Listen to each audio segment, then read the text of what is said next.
Well. Another delightful morning at the Galactic Military Academy on Zephyron 7, where the universe's most promising warriors come to learn the fine art of not dying horribly in space combat. And by promising I mean the kind of promise that usually ends with explosions, court-martials, and at least 3 different species filing formal complaints. The Academy sprawls across the Crimson Plateau like a metallic infection, all gleaming towers and training complexes that cost more than most planets' annual budgets. Beautiful architecture. Really, if you enjoy the aesthetic of authoritarian nightmare with excellent ventilation systems. Now, let me tell you about Instructor Krath'ul. Oh, where do I even begin with this walking catastrophe of military tradition? Standing 7 feet of pure Vortanian muscle, wrapped in natural armor plating that could deflect plasma bolts, this specimen of martial excellence has been breaking cadets' spirits for over 2 decades. His ceremonial mask, carved from the bones of some extinct predator, marks him as a battle-tested superior, which in Vortanian culture means he's legally allowed to make your life miserable in 17 different ways.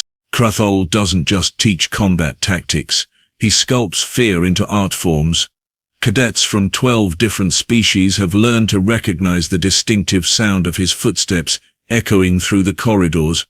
Thump, thump, thump, like destiny wearing combat boots and carrying a very large grudge. The morning air fills with the usual symphony of academy life, energy weapons charging, drill sergeants screaming in 6 different languages, and the distant sound of something expensive exploding in the experimental weapons lab. Just another Tuesday in paradise. But today brings a special treat. The human cadets are arriving for their advanced combat training session. Ah yes, the humans, those delightfully unpredictable bipeds, who somehow convinced the Galactic Council they belonged in a military academy despite having all the tactical sense of a caffeinated sugar glider. They march across the training yard in their perfectly pressed uniforms, looking deceptively organized and professional. Don't let that fool you. Humans possess an almost supernatural ability to turn any structured military exercise into what their own species calls a complete dumpster fire.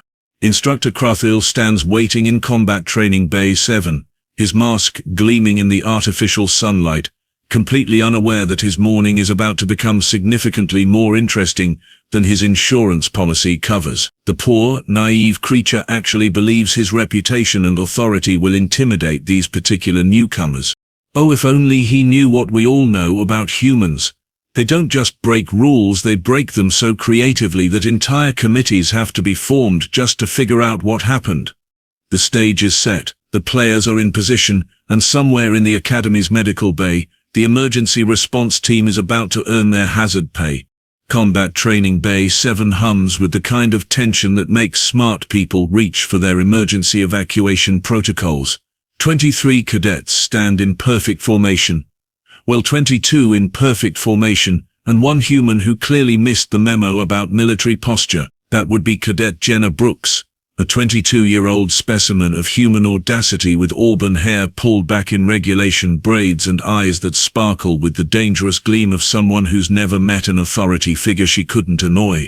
Instructor Krath'ul begins his lecture on classical Vortanian battle formations, the same speech he's delivered approximately 4,000 times to previous classes. His voice booms through the training bay like controlled thunder, each word precisely calibrated to inspire both respect and mild terror.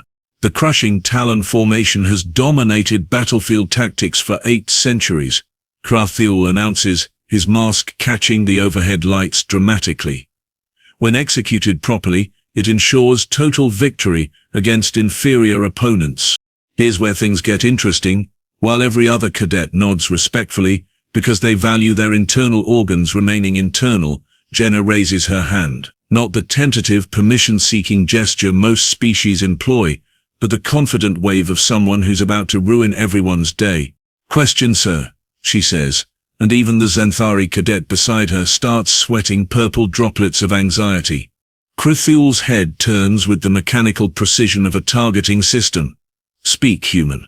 "Well, sir, that formation might have worked great 8 centuries ago, but doesn't it assume your enemy is going to politely line up and wait for you to get organized?" Jenna's tone carries just enough innocence to be technically respectful and just enough skepticism to be absolutely infuriating. The temperature in the room seems to drop several degrees. Cadet Ziplaw, a nervous insectoid from the outer rim, actually starts clicking his mandibles in distress. A sound like castanets being operated by someone having a panic attack. The crushing talon formation, Krath'ul repeats slowly, has never failed when properly executed. Right, but what if the enemy doesn't read your tactical manual? Jenna continues, apparently immune to the warning signs that every other sentient being in the room recognizes. I mean, most of our recent conflicts involve irregular forces, asymmetric warfare, adaptive strategies. Your formation looks impressive, but it's about as flexible as a fossilized tree trunk. The silence that follows could be weaponized. Every alien cadet suddenly develops an intense fascination with their own feet, the ceiling, or literally anywhere that isn't the growing storm cloud of Vortanian rage building in front of them. Krath'ul's breathing becomes audible through his mask, deep, controlled inhalations that suggest someone counting backwards from 10 while contemplating acts of justifiable homicide. "Human," he says, and the word sounds like he's tasting something particularly unpleasant. "You will learn to respect proven military doctrine." "Or what, sir?" Jenna asks with a smile that could power a small starship. "You'll demonstrate why 8th-century-old tactics are still relevant by using them on me." And there it is, the moment when military protocol meets human sarcasm, and everyone with functioning survival instincts starts calculating the distance to the nearest exit. The training bay falls into that special kind of silence usually reserved for funerals, court proceedings, and moments just before someone does something spectacularly stupid. Every breathing creature in the room can sense the invisible line that's about to be crossed, obliterated, and then danced upon by someone who clearly never learned the meaning of tactical retreat. Instructor Krath'ul stands rigid, his 7-foot frame radiating the kind of controlled fury that makes seasoned warriors reconsider their career choices. The ceremonial mask, that beautiful piece of cultural significance, gleams under the harsh training lights. Carved from the skull of a netherworm, polished with oils blessed by 7 generations of Vortanian war priests, and inscribed with battle honors that predate most civilizations, this mask represents everything sacred in Vortanian military tradition. To wear such a mask means you've proven yourself in blood, fire, and the screams of your enemies.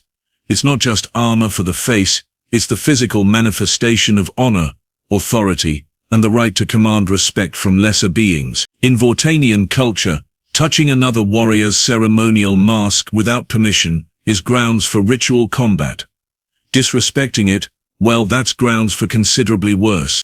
"Human," Krath'ul growls, his voice carrying the weight of 2 decades spent breaking insubordinate cadets. "You will apologize for your disrespect. Now." Jenna tilts her head with the casual confidence of someone who's apparently never heard of consequences. The smart move, the sane move, would be to offer a quick apology, maybe throw in a "sir" or 2, and hope to survive the rest of the training session with all limbs attached. Instead, she grins. "Apologize for asking logical questions about outdated tactics," she says, her voice carrying that distinctly human blend of innocence and defiance that's caused more interstellar incidents than faulty navigation systems. "Sir, with all due respect, maybe the problem isn't my question. Maybe the problem is that your 800-year-old formation is older than some of the planets in this sector, and about as relevant to modern warfare as using a ceremonial mask to deflect laser fire." Time stops. Every alien cadet in the room simultaneously experiences what their respective species would describe as the moment when you realize you're witnessing history, and not the good kind. Cadet Ziplaw's mandibles cease their nervous clicking. The Zenthari cadet's purple sweat actually freezes mid-drip. Even the air recycling system seems to hold its breath. Krath'ul's mask, that sacred symbol of Vortanian military excellence, tilts slightly, as if the universe itself is trying to process what just happened. A human cadet just compared his most revered cultural artifact to a useless piece of decorative armor. The instructor's massive hand moves faster than physics should allow for something his size. The slap connects with Jenna's cheek with a sound like thunder cracking, sharp, violent, and absolutely final. The impact echoes through the training bay with the authority of military tradition asserting itself over human impudence. For exactly 0.3 seconds, it appears that proper order has been restored. Jenna's head snaps to the side from the force, auburn hair whipping across her face. Her cheek immediately flares bright red, the handprint of Vortanian authority branded across her skin. She staggers one step backwards, catching herself against a training console. The silence stretches like pulled metal. Every eye in the room fixed on this moment of absolute dominance. This perfect example of what happens when human arrogance meets alien discipline. And then Jenna straightens, wipes a trickle of blood from the corner of her mouth, looks Instructor Krath'ul directly in his mask's eye slits, and smiles again. "Well," she says, her voice perfectly steady despite the rapidly swelling bruise, "I guess that proves my point about outdated tactics better than I ever could." That's when everyone in the room realizes the slap wasn't the end of the confrontation. It was just the beginning. What happens next defies everything the Galactic Council's xenobiology textbooks say about human reaction times, human combat capabilities, and human common sense. According to official records, humans possess average reflexes, moderate strength, and a troubling tendency towards self-preservation that should prevent them from doing anything monumentally stupid. Clearly, whoever wrote those textbooks never met Jenna Brooks. The blood is still glistening on her lip when she moves, not the careful, measured response of a trained soldier, not the hesitant retaliation of someone testing boundaries. This is pure, undiluted human instinct unleashed in all its terrifying glory. Her right hand snaps forward like a striking viper, fingers extended in what human martial arts calls a spear hand technique. The movement is so sudden, so precise, that several alien cadets later swear they heard the air itself scream in protest. Krath'ul, seasoned veteran of 200 combat engagements, survivor of the Bleeding Moons campaign, owner of reflexes that can track plasma bolts mid-flight, doesn't even have time to blink. The strike hits the ceremonial mask dead center, right between the eye slits where 8 centuries of Vortanian craftsmanship converge in perfect, sacred geometry. For one crystalline moment, physics pauses to consider the implications of human knuckles meeting netherworm bone at approximately 40 miles per hour. Physics, apparently, sides with the human. The crack starts as a hairline fracture, no bigger than a thermal stress mark. Then it spreads upward, downward, branching outward like lightning frozen in bone. The sound it makes? Oh, the sound defies description. Part musical note, part death rattle, part cosmic joke being told at the expense of military tradition everywhere. Crack. The mask?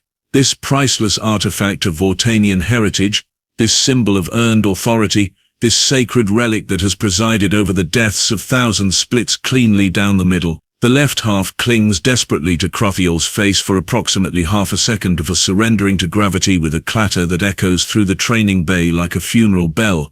The right half follows moments later, taking with it 2 teeth from the netherworm's fossilized jaw and several centuries of accumulated battlefield prayers.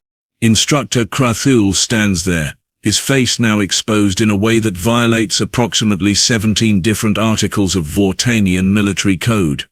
Without the mask, he looks smaller somehow, ordinary, like any other 7-foot alien having the worst day of his career. His actual face, gray-green skin, wide-set yellow eyes, and a mouth that's currently hanging open in expressions of shock that transcend species barriers, reveals emotions that the mask was designed to hide. Confusion, disbelief, and beneath it all, the dawning realization that he's just been publicly humiliated by something that weighs barely half what he does and shouldn't technically be able to break anything harder than breakfast cereal. The alien witnesses react with the kind of coordinated panic usually reserved for hull breaches and reactor meltdowns.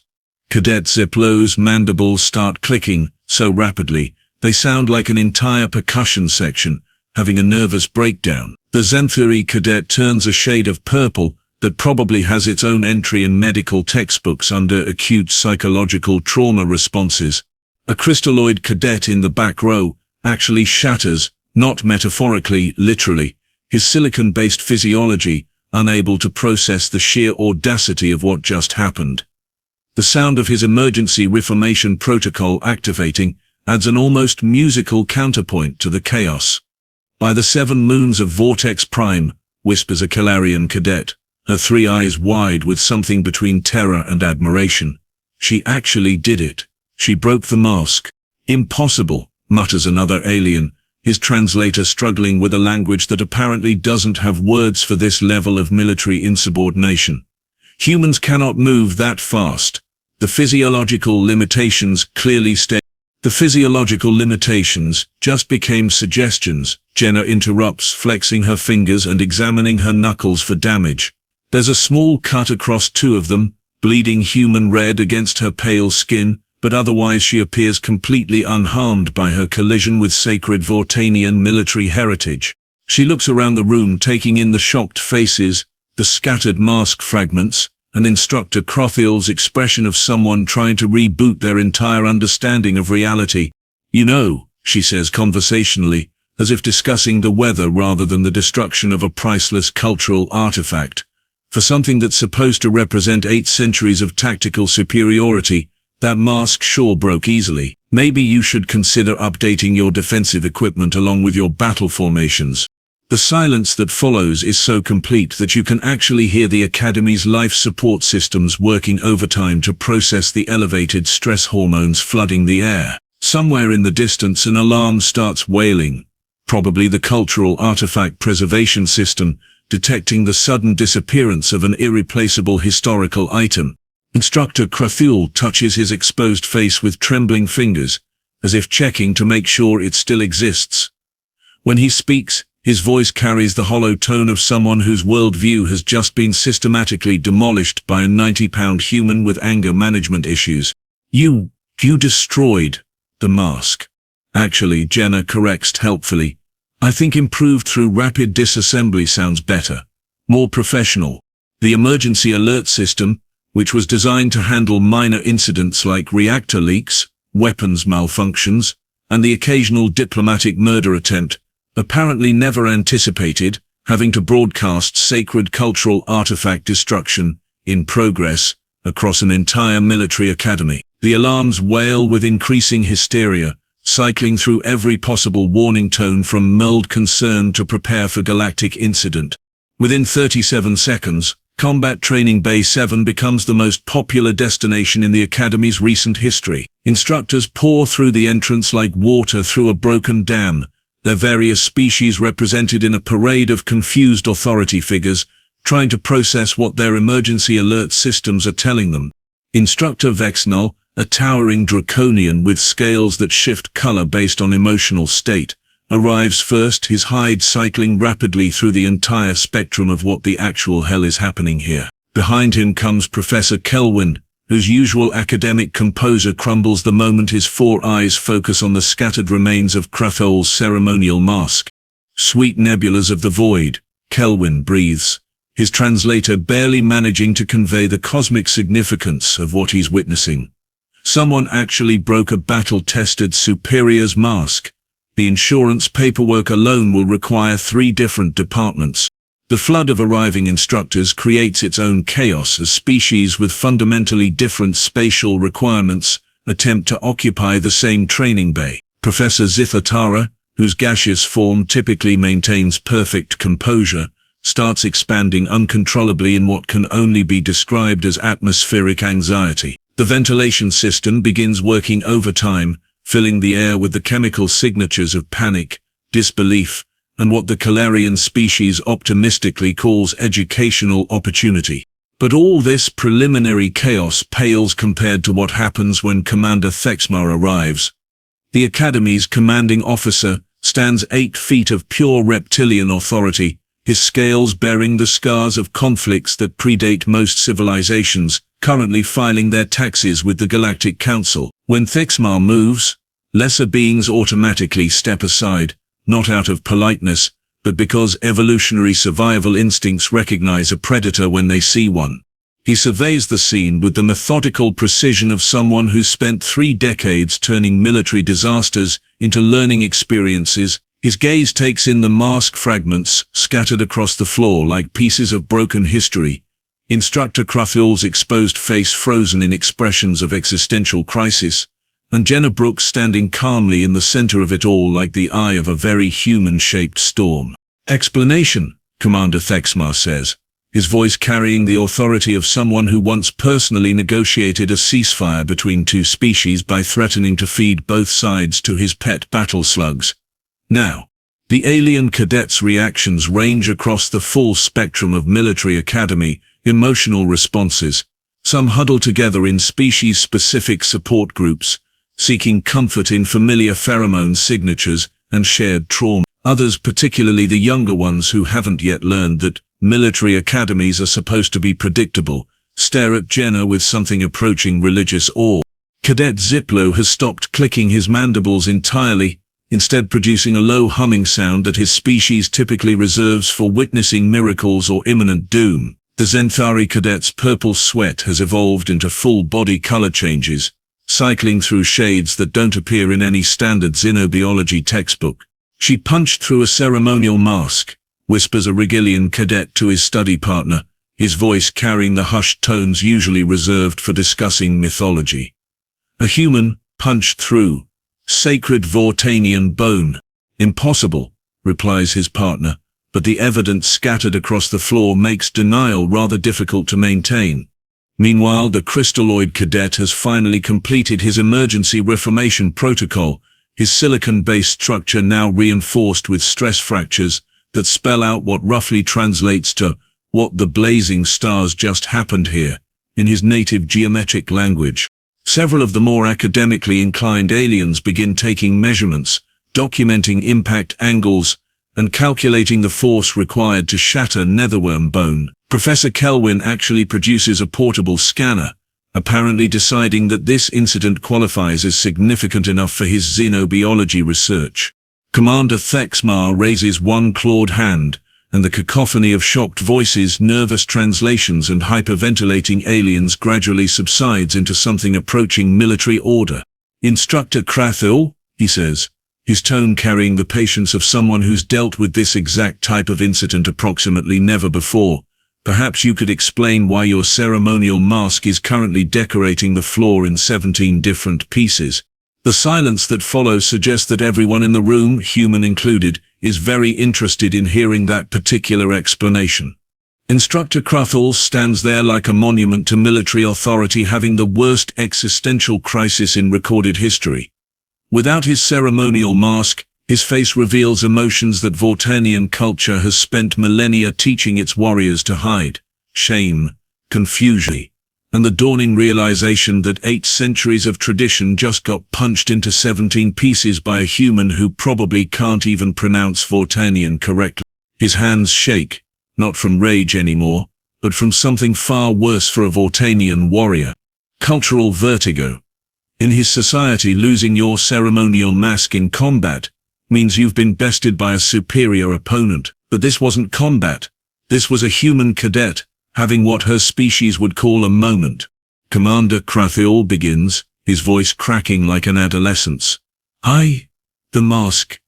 He gestures helplessly at the scattered fragments, apparently discovering that military training doesn't prepare you for explaining how your most sacred possession got demolished by someone who weighs less than your breakfast. Commander Thexmar's expression suggests he's mentally reviewing every regulation in the Academy handbook, searching for the section labeled, "What to do when humans destroy priceless cultural artifacts during routine insubordination." Spoiler alert, that section doesn't exist, because no sane military planner ever anticipated this particular scenario. The Academy's dilemma becomes immediately apparent. On one hand, Jenna Brooks just committed what amounts to cultural vandalism against a superior officer. On the other hand, said superior officer struck a cadet first, which violates approximately 47 different galactic military codes, 3 interspecies treaties, and basic common sense. "Cadet Brooks," Commander Thexmar says carefully, "destruction of cultural artifacts carries serious penalties." "So does assaulting cadets, sir," Jenna replies with the cheerful confidence of someone who's apparently memorized the entire military justice system for exactly this purpose. The alien instructors exchange glances that roughly translate to "humans are going to give us all stress-related medical conditions."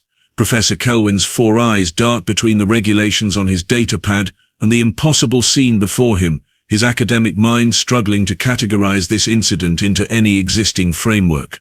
That's when Instructor Vexnal, whose draconian heritage includes an unfortunate tendency toward historical accuracy, clears his throat with a sound like grinding titanium. "Commander," he says reluctantly, "there is precedent in Vortanian honor code." Every head in the room turns toward him with the synchronized precision of a firing squad. Krath'ul's face goes through several color changes that probably violate the laws of biology. "The code of righteous challenge," Vexnal continues, apparently deciding that everyone's day needs to get significantly more complicated, states that if a battle-tested superior strikes first in anger, and their opponent destroys their ceremonial mask in response, the mask-bearer has been, how do humans say, served notice of their tactical inadequacy. The silence that follows could be harvested and sold as a strategic resource. "You mean," Commander Thixmar says slowly, "that according to Vortanian law, Cadet Brooks just legally challenged Instructor Krath'ul's authority through superior combat reflexes?"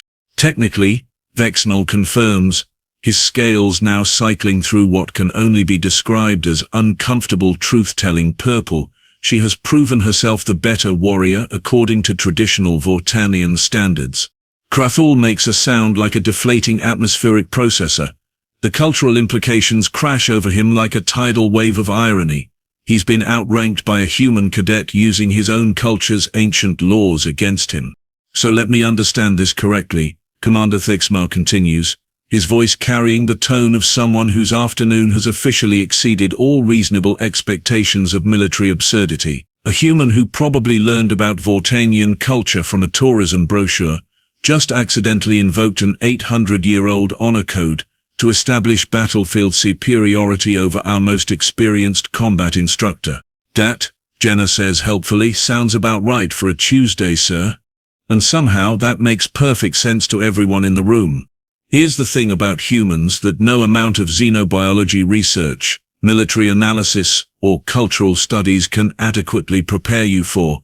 They don't follow the rules, not because they don't understand them, not because they're rebellious by nature, but because they possess this absolutely terrifying ability to rewrite the entire game while everyone else is still reading the instruction manual.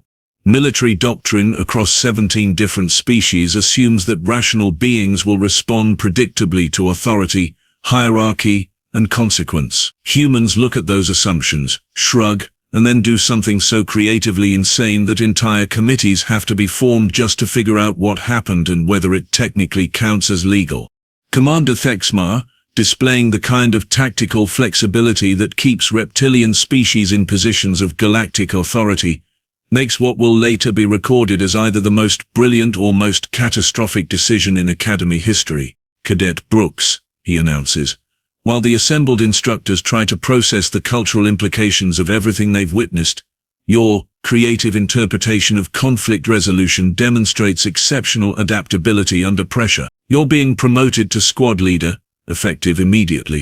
The alien cadets' collective gasp creates enough atmospheric disturbance to trigger the environmental system's emergency protocols. Cadet Ziplow's mandibles resume their frantic clicking, now accompanied by what sounds like hysterical laughter if insects could laugh, which according to xenobiology textbooks, they absolutely cannot. Additionally, Commander Thixmar continues, apparently deciding that if today is going to be historically insane, it might as well be thoroughly historically insane, you'll be assisting in the development of new adaptive combat training protocols. Clearly our current methods need updating. Instructor Krath'ul, still maskless and apparently experiencing what Vortanian psychologists would diagnose as acute reality adjustment disorder, nods with the mechanical agreement of someone whose worldview has been systematically demolished and rebuilt in the span of 10 minutes. As the crowd disperses and the emergency cleanup crews arrive to collect the sacred mask fragments, which will probably end up in a museum under a plaque, reading why human integration requires hazard insurance, the alien instructors share a moment of species-transcendent understanding.